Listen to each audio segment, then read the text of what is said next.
So you're thinking of moving to Centennial, Colorado. In this video, we're going to share everything you need to know, the good, the bad, the pros, the cons, about living in Centennial, Colorado. So overall, Centennial is 16 miles southeast of Denver. It includes hundreds of miles of trails, over 60 parks, and thousands of acres of open space. If you live in Centennial, you either go to Cherry Creek or Littleton Public Schools, and they both have an A+ rating. The population of Centennial is 108,000, and oddly enough, the median income is also $108,000 per year. That's unique. I know. The percent of home ownership is 82%, so really high home ownership percentage, and the median home value is $485,000. So stick with us, and we're going to share everything you need to know about living in Centennial, Colorado. Here we go.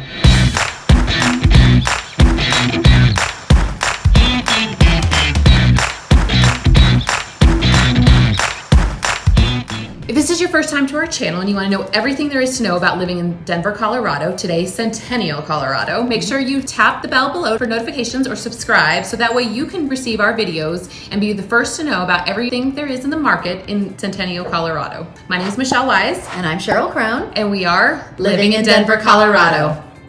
We get calls and emails every day from people just like you looking to make the move to Centennial, Colorado. Whether you're looking to move in 9 days or 90 days, give us a call, shoot us a text, or send us an email. All of our information is down below so that you can be the first to receive our notifications and information about our new videos that we drop usually about twice a week.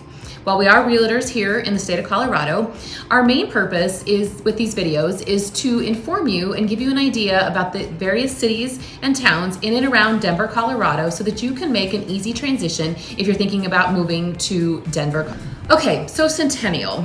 What can I say about Centennial? Centennial is a unique city here in the Denver metro area. So it's one of our newer cities, and when you look at it on a map, that might surprise you because it's really kind of smack dab in the center of the southern section of the Denver metro area. So you might ask, like, how is that possible? How is it a new city, right? But what happened is back in 2001, it was incorporated, and the voters voted to take pieces of other sections of unincorporated areas within the Denver metro area and create a new city. Mm-hmm. So that's how Centennial was born. And Centennial's named after our state. So Colorado is the Centennial state. So I think that was one of the reasons why they chose that city name.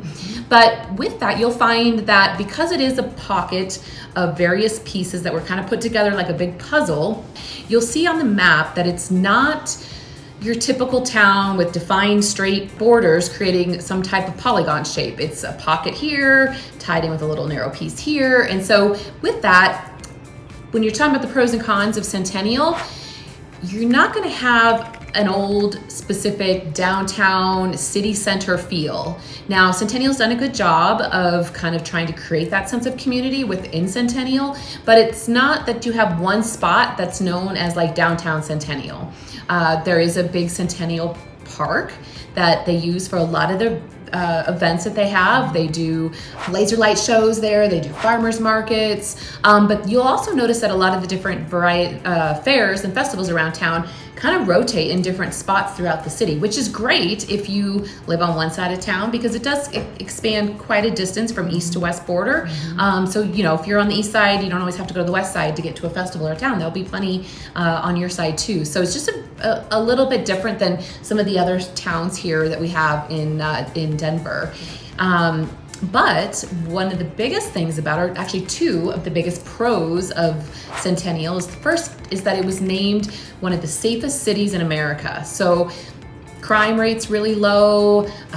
You don't have to worry about, you know, high crime rates or things of that nature. So the second best thing too, Money Magazine named Centennial the number 8 city as far as best cities to live in 2021. So that's a big kudos to be noticed in a national magazine as one of the best places to live for your money.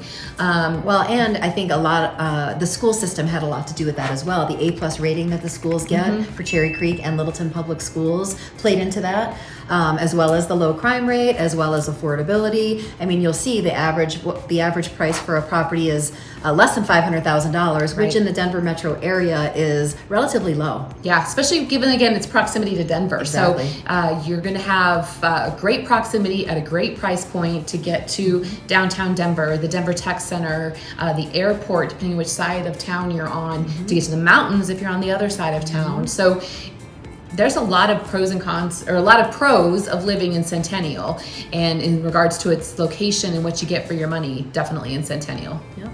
And being so close to Denver, and also light rail, Dry Creek Station is very convenient for pretty much all of Centennial, east and west. Right. So getting downtown, I think 35 minutes or so to get from Dry Creek Station to the heart of downtown. So it's and that's on light rail. So if you drive in it, it's even faster because you don't have all the stops. Exactly. But yeah, and again, like I said, airport, you can get to anything really pretty quickly here in Centennial.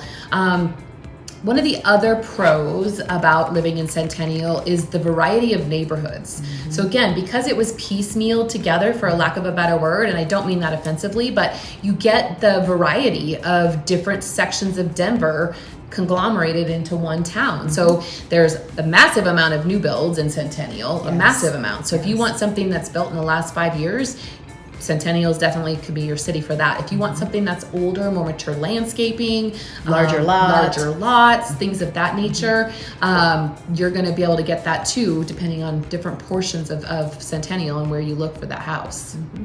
Yeah, it's interesting when you're driving around Centennial, and one minute you're in Englewood, and the next minute you're in Lone Tree, and the next minute you're in Centennial. So it can be a little confusing. So make sure you touch base with us if you need some clarification on exactly what city the house you're looking at is in, and what that means, like school-wise and tax-wise, and all of those other considerations. Yeah, and kind of a funny note on that, being that I am native from Colorado. When I was growing up, Centennial didn't even exist. So a lot of natives, or people that have been here for a really long time, kind of have a refusal to recognize Centennial, not in a stubborn sense, but just a habitual sense. Like when you're talking about a certain location, that used to be Aurora, and it's now Centennial, but people will refer to it as, that part of Aurora, or that location in Aurora, but it's really Centennial, or that location in Littleton, but it's really Centennial. So it's kind of that, teaching old dogs new tricks kind of thing. Like some of it just doesn't work so well for us locals.